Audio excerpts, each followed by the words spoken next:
দেখো আমাদের brain development ক্লাসের এটা একটা প্রবলেম, খুব মন দিয়ে দেখো, বেশ ভালো লাগবে। এখানে 25, 17, 6, 38, 18, 8, 89, 16 জিজ্ঞাসা চিহ্ন।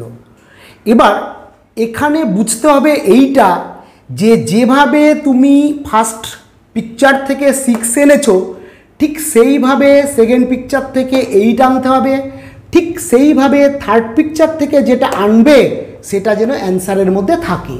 এবার আমি করে দেখাচ্ছি, দেখো 25, 17 আমি এই দুটোকে অ্যাড করলাম, মানে প্লাস করলাম, 42 হলো। এবার আমি 42কে 7 দিয়ে ডিভিশন করছি, 6 হলো, এসেছে। ঠিক সেম ওয়েতে 38, 18 অ্যাড করছি, 56 এসেছে। ঠিক সেইভাবে 7 দিয়ে ডিভিশন করছি, 8 এসেছে। তাহলে আমার লজিকটা ঠিক আছে। এইবার আমি করছি 89 আর 16 অ্যাড করছি, অর্থাৎ যোগ করলাম, তাহলে 105 বা 105 এলো।